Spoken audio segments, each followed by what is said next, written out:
Qué fácil es poder juzgar a los demás. Qué fácil es poder mirar el defecto que tiene la persona. Entre parejas, él le culpa a ella y ella lo culpa a él. Es que la mamá le culpa al hijo y el hijo le culpa a la mamá. Y en cualquier ámbito donde estamos, no asumimos nuestras responsabilidades. Y la única forma de alcanzar misericordia es reconociendo mi error. No cometamos errores que traigan consecuencias garrafales a nuestras vidas, a nuestro matrimonio, a nuestra descendencia. Hoy el Señor quiere despertar en esta iglesia a unos cuantos Natán, a personas que tengan la capacidad de hablar en el nombre de Dios. Aquellas personas que tengan la capacidad de no decir así me dijo Dios y no le ha dicho nada, porque ni siquiera ha orado, sino que tengan la capacidad de tener una verdadera intimidad con el Padre. Y el Padre en esa confianza le pueda revelar a través del Hijo, y el Espíritu Santo se lo confirme y pueda decirle, y la persona que reciba la palabra pueda decir eso es de Dios, porque nadie más sabía esto que yo sentía. Si a ti te han dicho tú te levantas como profeta, tú necesitas empezar a trabajar, porque las palabras que nos dan no es para verlas de un día para otro, es porque eso sí va a suceder, pero también necesitas poner de tu parte. Usted puede tener una palabra como adoradora, una palabra como pastora, una palabra como evangelista, pero usted no quiere ni abrir la boca ni en su propia casa para decirle a su papá que eso no está bien. Entonces de ninguna manera usted está ayudando o haciendo algo para acelerar los tiempos o para que se cumpla aquel propósito que está establecido con usted. ¿Quién era Natán? Un profeta. Un profeta delante de Dios, pero tiene una característica particular. Hoy en día se han visto muchos profetas, gracias a Dios, no en esta iglesia ni aquí en Ecuador, pero he escuchado en las redes que hay profetas que van y te avergüenzan y te dicen cosas en el pueblo, desde el púlpito, y usted está en pecado, y usted está en fornicación, y usted está en adulterio. Cuando la palabra que el Señor te la da para que te la digan a ti, para ayudarte a levantarte, no para avergonzar. Usted tiene que entender que el único que avergüenza se llama Satanás. Aún los profetas de Dios tienen que saber cómo decirlo. Y habrán otras palabras que ni siquiera son para decirle a la persona, sino para que ore, para que interceda, porque le revela la condición que tiene la persona. Pero ¿qué me sorprende de este Natán? Un hombre sabio, y yo quiero que se levanten los Natanes en este lugar. Un hombre o una mujer sabia que supo cómo llegar y confrontar a aquella persona que tenía un problema, que tenía un error. Va y le cuenta una historia, va con una analogía pasado y le dice: mira, te cuento que habían dos hombres en un pueblo. Uno que tenía mucho dinero, muchas vacas, muchas ovejas, y otro que tenía una sola ovejita. Y la quería como su hija y le daba de comer y dormían con ellos, y los hijos se encariñaban. Y mira cómo hacía, que le daban de comer del mismo plato, le daban de beber, dormían. Era como su bebé. Y un día X llega un caminante por allí, un visitante, y el hombre rico lo atiende. Pero en vez de matar una de tantas de sus ovejas o vacas que tenía, él toma la única que tenía este varón, y eso le causó mucho dolor. Teniendo tantos animales, justo le voy a matar el que querían como bebé. Entonces, naturalmente, David se enfurece y dice: no puede ser posible, esta persona tiene que pagar 4 veces más. Es más, merece muerte. ¿Y sabe por qué? Porque no tuvo misericordia. Qué fácil es poder juzgar a los demás. Qué fácil es poder mirar el defecto que tiene la persona. Entre parejas, es que él habla de ella, él le culpa a ella y ella lo culpa a él. Es que entre hijos, es que la mamá le culpa al hijo y el hijo le culpa a la mamá. Y en cualquier ámbito donde estamos, no asumimos nuestras responsabilidades. Y la única forma de alcanzar misericordia es reconociendo mi error. Y hoy usted de este lugar, en el nombre de Jesús, no se va con la misma carga que entró. Usted hoy tiene que reconocer que no es perfecto. Usted tiene que reconocer que no está haciendo las cosas bien. Usted tiene que reconocer que de lo que está pasando, usted tiene parte de culpa. Y es la única manera de poder alcanzar misericordia. Entonces dice David: no, a este hombre hay que matarlo por falta de misericordia. Y Natán, con la valentía que le dijo: ese hombre eres tú. Ay, santo, ¿cuántos de nosotros somos buenos para juzgar, para señalar? Lo que no nos damos cuenta es que este dedito me está apuntando a mí. Mírenla a ella y véame acá. Me estoy olvidando de que yo soy la primera que cometo ese error. Dejemos de juzgar. Cuando estamos hablando de Natán, es una persona que tiene la capacidad de poder saber llegar con el mensaje, de saber decirlo en amor, pero no taparlo. Aquí a veces preferimos agradarle al hombre y no agradarle a Dios. A veces queremos quedar bien con la persona y no con Dios. A veces me estoy dando cuenta que está actuando mal mi mamá, que está actuando mal mi hijo, pero yo prefiero evitarme un problema y soy incapaz. Y tú no puedes ser Natán de naciones, no puedes ser Natán en un ministerio si no eres primero Natán en tu casa. Estás viendo que las cosas no están marchando bien en tu casa, que tus hijos no están haciendo lo correcto, que están haciendo acciones que no deben, pero tú no lo haces, no dices nada. ¿Qué Natán quiere ser en una iglesia? Hay personas que tienen una doble vida y lo hemos visto anteriormente. Hay una apariencia de santidad mientras estamos en el culto y salimos y continuamos haciendo lo mismo de antes. Decimos las mismas palabras de antes. ¿Qué pasa? ¿Sabe qué? En el infierno no están atemorizados porque usted llene un asiento. En el infierno atemorizan porque usted cumpla la palabra del Señor. En el infierno se necesita saber cuando Carmen se levanta y diga: ¡ay! Se levantó Carmen. Atento, se levantó Carmen, porque sabe que es una mujer que va a doblar sus rodillas para orar. Cuando hay alguien que está intercediendo, mira, está intercediendo Juana. Que se reconozca la voz del hombre aquí en la tierra, que se la reconozca y que teman allá en el infierno. Pero por venir a la iglesia, nadie, el enemigo no está preocupado porque usted venga a la iglesia.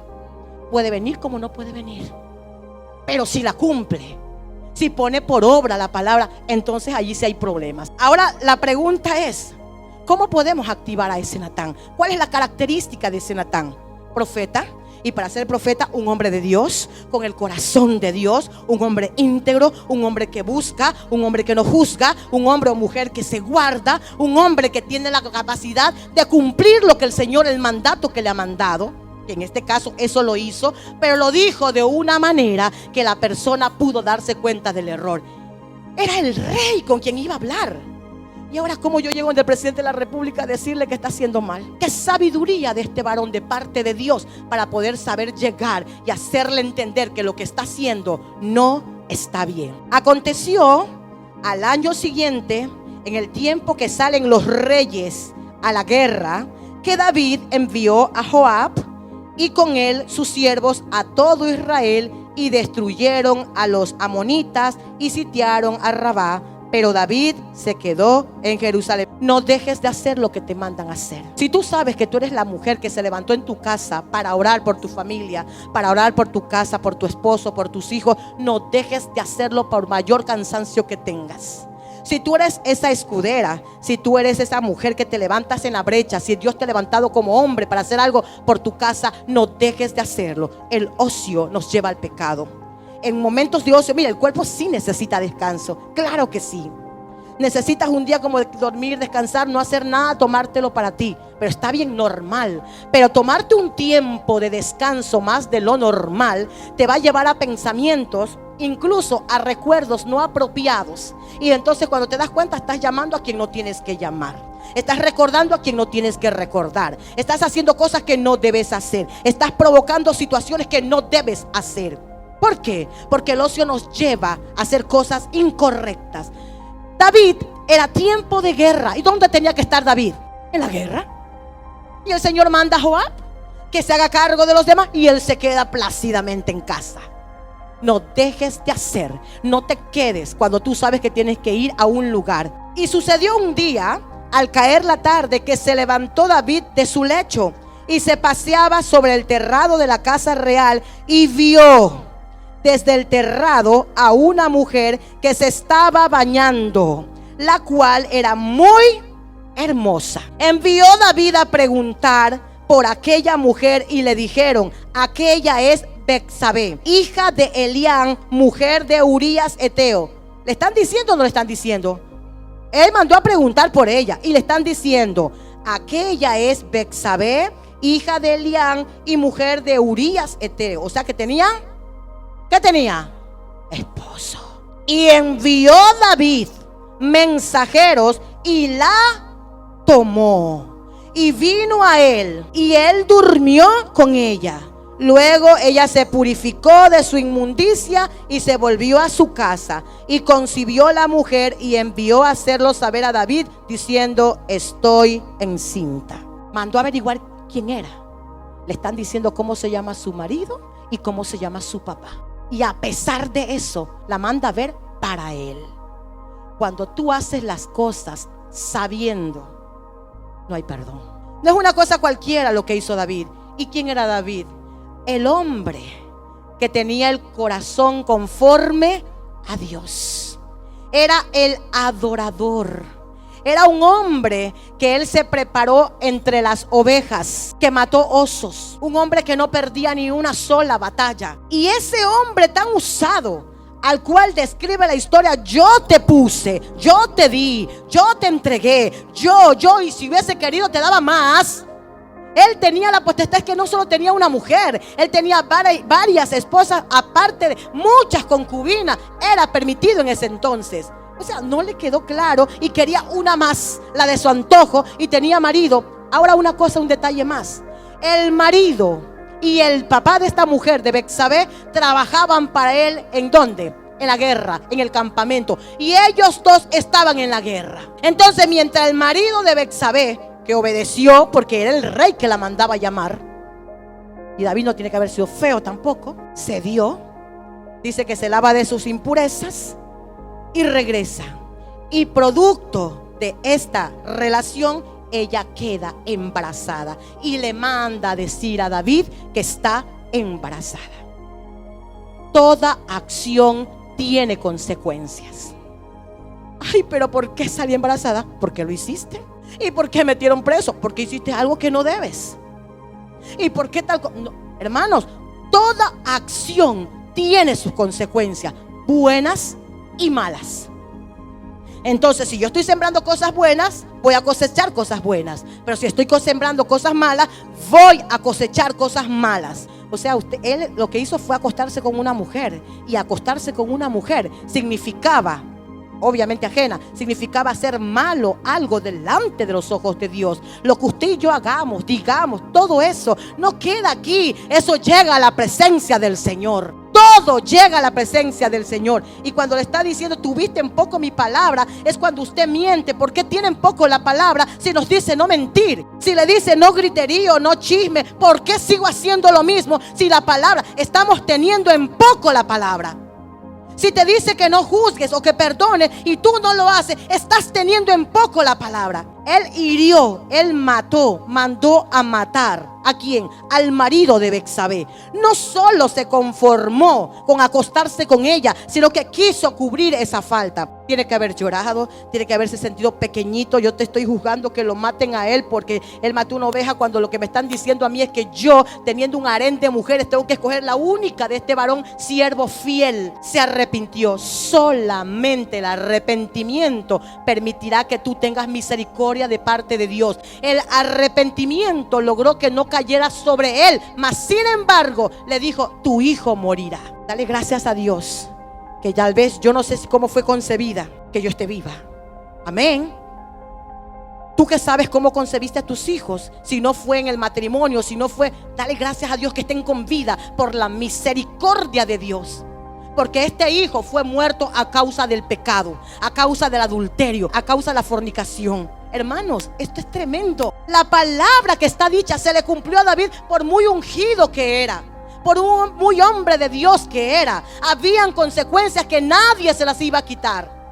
Y ahí dice la palabra que él empezó a llorar, que él se desgarró, que él ayunaba. ¿Para qué? Para que Dios le concediera la vida a su hijo. Mas sin embargo, él, por más que ayunaba, por más que se revolcaba, no pasó nada, y al séptimo día murió. Las demás personas, los sirvientes, fueron a decirle: coma, y él no quería comer.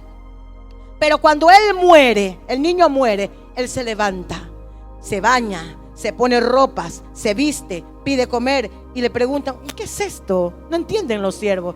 ¿Qué está pasando contigo? O sea, cuando él estaba vivo, estabas en el piso. Ahora que murió, que debería ser la razón de tenerte en el piso, tú ya te levantas y estás. ¿Para qué tengo que ayunar si él ya murió? Lo hacía para ver si alcanzaba misericordia, pero había una palabra que estaba marcada y que no se podía cambiar. Hay gente que entra a la cárcel, a lo mejor Dios le permite que salga en menos años de lo que estaba estipulado, pero eso no significa que no va a entrar a la cárcel. Habrán personas que tienen una enfermedad, producto tal vez del pecado. El Señor puede que la sane, pero de una manera paulatina, muy lenta.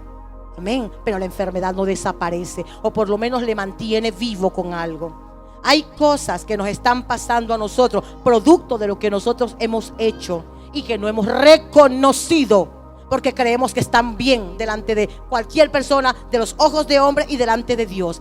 Hay que reconocer, ay, me equivoqué. Tengo que reconocer en qué área yo estoy haciendo las cosas mal. Solo así usted tendrá misericordia, porque lo bueno sería que si yo cometo el pecado, venga contra mí la situación. No, viene contra la familia, contra sus hijos, contra su descendencia, contra lo que tú más quieres. Esta es la razón por la que el Señor levanta un castigo demasiado fuerte para David. Él no solo se conformó con acostarse con quien no tenía, sino que buscó la manera de evitarlo, y como no funcionó, llegó hasta dar la orden de muerte. Un pecado te lleva a otro pecado, conlleva otro pecado. Una mentira, por pequeña y sana, blanquita que parezca que sea, me lleva a otra. Yo una vez mentí, recuerdo tanto. No sé por qué razón no fui al trabajo, algún problema era, y justifiqué diciendo que el niño se me había enfermado. Graso error, se me enfermó. Primera cosa, aprendí nunca más a tomar una cosa porque se da. Pero más allá de eso, cuando ya reintegré al trabajo al día siguiente, ¿y qué tenías? Mentira. ¿Y qué te tomaste? Mentira. ¿Y cómo sigues? Mentira. ¿Me explico? De una mentira me salió muchas más. Y no a una, a varias personas que se preocupaban de tu estado de salud. ¿Y cómo sigues? ¿Y qué tenías? Y mira, y tómate esto, y hazte esto. Nunca más yo dije, Señor, qué feo, cómo se enreda. Una mentira me lleva a otra, un pecado me lleva a otra, un error me lleva a otro. Y entonces nos volvemos insensibles. David había pecado y se había vuelto insensible a lo que había hecho, hasta que tuvo que aparecer un hombre de Dios que le llevó un mensaje. Es por eso que tiene que levantarse. Empecé diciendo los Natán en esta casa, para que aprendamos a decir cuando algo está bien y cuando algo no está bien. Amén. Pero saber cómo hacerlo, porque no es avergonzando, sino llamando. Ahora también es verdad que hay personas que no les gusta ser disciplinados. Hay personas que no les gusta que le digan, mira, esto no está bien. Hay personas que no les gusta, o que no nos gusta que nos digan los errores que tenemos. Pero si el Padre nos corrige, justamente es porque nos ama demasiado. Al hijo que ama, Él lo corrige. No cometamos errores que traigan consecuencias garrafales a nuestras vidas, a nuestro matrimonio, a nuestra descendencia. Ya les dije todo lo que sucedió en la vida de David, el rey ungido, escogido. Pero en medio de todos esos defectos había algo tan importante. Era que él sabía reconocer y desgarraba su alma. Y Dios lo único que está esperando es un corazón arrepentido. Alguien que se desgarre, alguien que se quebrante delante de su presencia y reconozca que lo que está haciendo o lo que hizo no está bien. A pesar de eso, la muerte del niño fue. ¿Usted cree que el niño tenía culpa? Usted dirá, pero qué Dios tan injusto, ¿por qué tuvo que morir el niño? Y muchas personas dicen, ¿y qué es que pasa con Dios? Que mira esos niños que pasan hambre en otros lugares. Si Él daba vida a ese niño, ¿qué comentaría la gente que no cree en Dios? Pero mira, lo está premiando. Está premiando al adulterio, está premiando a la fornicación. Dios no se puede contradecir en su palabra. Dios es así. Y Él nos corrige, nos habla. Y a pesar de semejante error y muchos más que cometió David, cada vez que él se arrepentía, él tenía el perdón y el favor de Dios. ¿Qué es lo que quiere el Señor de nosotros? Que podamos reconocer que eso que estoy haciendo no está bien. Entonces, de la misma manera, después de haber pagado mi condena, mi tiempo, mi sufrimiento y todo lo que el Señor me hizo padecer, llega otro tiempo porque tú haces la corrección a tu vida. Determina caminar ahora alineado a sus propósitos. ¿Qué hiciste tú, varón, mujer? ¿Qué has hecho tú? De lo cual lo único que el Señor está esperando es que te arrepientas, que corrijas esa falta. Y después sencillamente viene ese tiempo de bonanza. Y tú mismo, tu mismo vientre, tu mismo cuerpo, tú mismo vas a ver cómo Dios te va a bendecir con algo mucho mejor.